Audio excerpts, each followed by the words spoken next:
Good morning. Oh, yeah. Oh, let me have your phone, too. Your phone. Good morning, class. Good morning. No. I got to turn this on, huh? Oh, is it here? Yeah.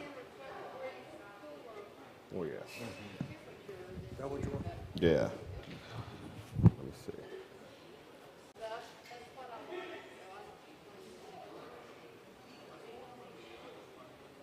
There we go. Can you hear me? Test, test. Can you hear me? All right. Good morning, class. Good morning. We are running a couple minutes late. I apologize about that. We're having some technology challenges. So no slides this morning, but that's okay. We don't need the slides to teach class.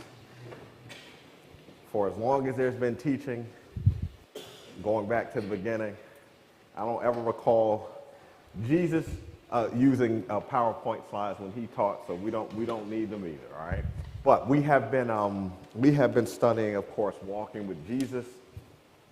And we spent time in Luke chapter 9, verse 57 to the end of the chapter, seeing what Jesus has to say about discipleship. And so we spent a good part of last class kind of trying to make sense of some statements that Jesus made that some might consider radical statements. And radical in the sense that on the surface, they seem extreme on the surface. But we talked about that, and I want us to revisit this one more time, Luke chapter 9, and then we'll see where we are.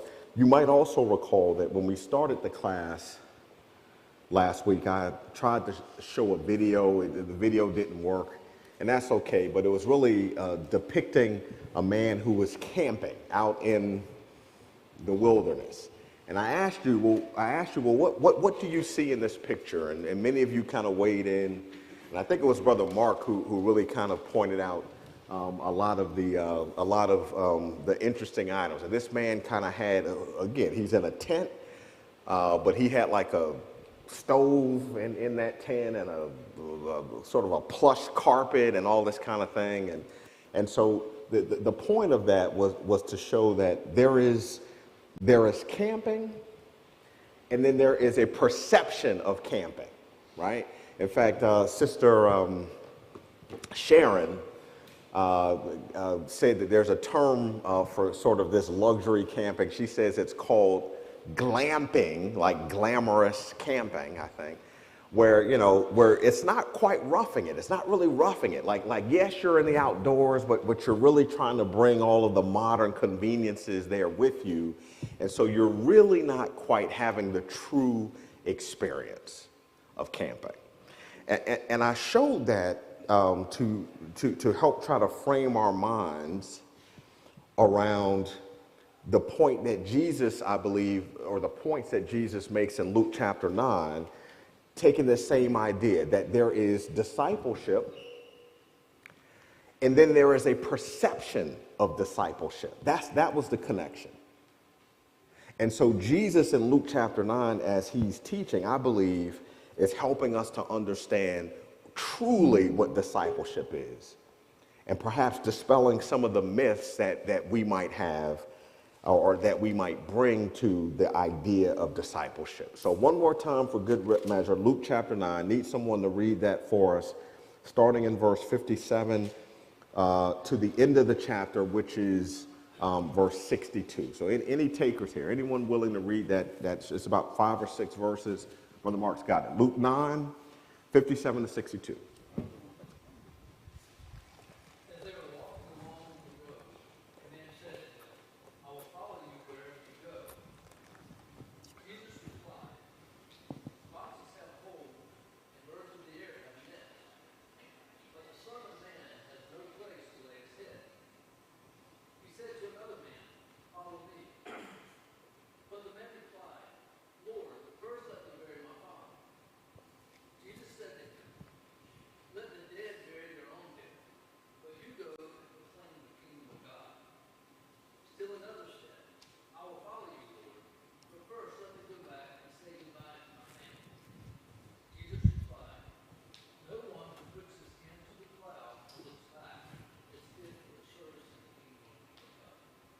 Okay, thank you for reading that. So this is the passage that we read together last week. And so those three statements in 58, 60, and 62, that's what I'm calling or referring to. All right, look at this AV team, man. This AV team is something special, man. They got these slides to work. All right, so thank you for that, gentlemen. This was sort of the camping picture that I was talking about. You see kind of the stove and all the lamp inside and all that kind of stuff. But thank you for that. So we'll hold up on this slide right here. So anyways, verse 58, verse 60, and verse 62, those are the statements that I'm referring to as radical statements. Radical in the sense that they might to you seem unusual, right? Again, someone comes up to Jesus and says, I will follow you wherever you go.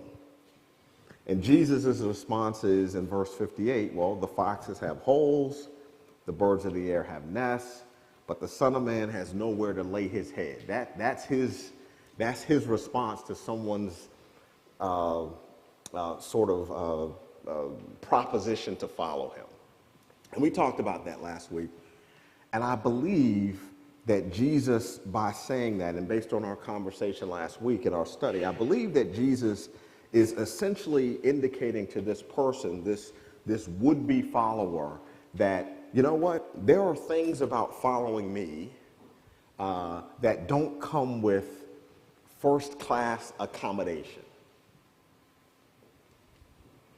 Again, this idea of there is camping, right, and then there are perceptions of camping. All of the conveniences that we might desire in this life don't necessarily come with discipleship. That's part of the choice. And again, Jesus of himself is saying, look, I don't,